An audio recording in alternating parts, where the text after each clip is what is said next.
Epilogue. Jason opened his eyes. "Ah, you're awake," a voice said. Jason looked up. Scanning his surroundings quickly, he sat at an oval table. This ordinary table had a total of 6 chairs. 4 were empty.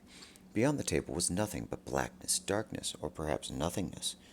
On the table, just in front of himself, was a small plate with a teacup filled with presumably tea. Just beyond that was a candelabra.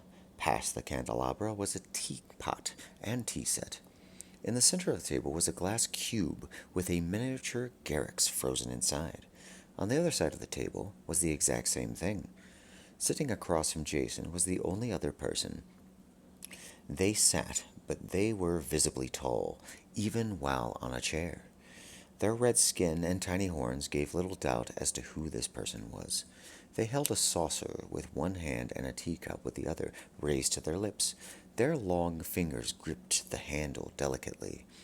They wore casual yet loose clothing that was a cross between a suit and robes. The look of this puzzling attire somehow actually fit snug on this devil. Asmodeus! Jason glared at the last devil. Asmodeus leaned forward. "You still have your psychic powers, Jason. You could destroy me, though I would put up a fight. You would inevitably win." "My friend Klimo's been killed. You gave him the final hell box, didn't you? The one that undid him." Asmodeus moved the teacup up to sip again, but spoke first. "Your friend was dead the moment he killed Jarius, allowing the essence of Cretan to enter him. You already know this." Jason frowned, admitting the truth. "Well, everything is gone, isn't it? The gods, the realms, the material plane, the 9 hells, the 666 layers of the abyss, even the astral plane." He looked up to Asmodeus, hoping that maybe there was a shred of universe left. "The 4 of us are all that remains. Cretan is gone. We have no way to follow." "4? I only see myself and you." Asmodeus grinned, putting the saucer and teacup on the table. With his long, slender, pointy finger, he pointed at the glass cube containing a motionless Garrix. "That's 3. Asmodeus leaned back. "I have a gift for you." Jason prepared a variety of psychic powers for the battle. His psychic defenses went up, his mental shield to prevent invasion, his eyes lit up to reveal any and all illusions. Several anti-magic powers sparked at the tip of his fingers, ready to ignite any surprise this devil might employ. His skin hardened for physical protection. Even a psychic field surrounded his body. Asmodeus laughed. "I knew long ago that it would just be me and you. I must say I was truly surprised when I learned that Cretan had survived the previous universe and actually created you. I shouldn't be surprised, though. He always finds a way." Asmodeus paused to examine Jason. Jason was ready to attack. "Before you obliterate me to dust, you really should see this." Asmodeus snapped his fingers. Jason reacted by jumping up from his chair, preparing to dodge and attack.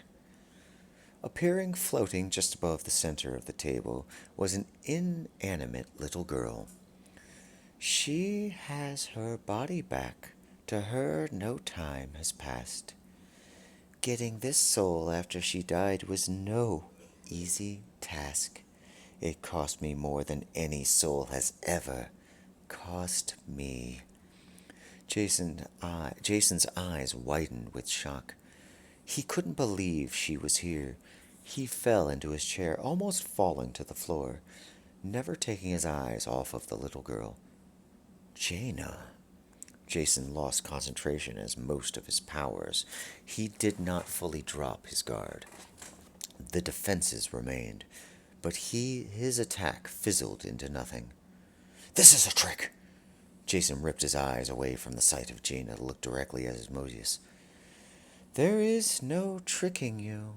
You manifested a power that would reveal that." Asmodeus picked up his teacup and sipped. This is your sister. Jason floated from his chair, moving slowly into the air. His legs bent slightly when he had room. He reached to touch the long dead little sister of his, the one that died so very long ago. He pulled his hand back prior to making contact with her cheek. Why would you do this? Insurance. I knew that you wouldn't have stopped, especially with Cretan at your side. My crystalline monster couldn't even stop you, and that thing was designed specifically to destroy psychics. The devil casually stood up. So you have your sister back. Look around, Jason. Jason looked from left to right at the nothingness that surrounded this table. Yes, this is it. What you see before you, this is all that remains. We have no divinity, but in a way we are the gods. We can create a new universe in any way we want. Jason shot his eyes at Asmodeus in a glare. You believe that by preserving her soul that I would let you live? The devil shrugged his shoulders. You completely misunderstand. You know so much, and yet you have missed one painstaking detail. By all means, devil, use your civil tongue and convince me that I shouldn't kill you. Cretan created me. Jarius Cain was his reincarnation. He created you. Don't you see? His eyes lit up with excitement as he showed real emotion instead of a casual demeanor. We are brothers. Jason contorted his face with half disgust, attempting to form his words. He failed to find them. Jason was speechless. This isn't some pitiful attempt to keep my life. I have lived longer than the universe that just died. Me, you, and Jaina could create the third universe. We could design it however we wanted. No more demons, no more devils, just like you wanted. You would still exist. The devil waved his hand, dismissing the comment. Of course, there is one stipulation to this magnificent gift of your restored sister. And here it is. Jason held up his hand.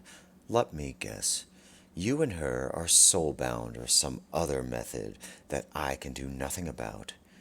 I have to decide between killing off the last devil or keeping my sister alive. Asmodeus sat back down with his hands behind his head, relaxing. I won't even fight you, brother. I don't need to. If you kill me, you will live an eternity of solitude, knowing that you could have saved her. I have the option of sparing her for an eternity of being bound to you. That you do. But if I were going to harm her, I would have done it by now.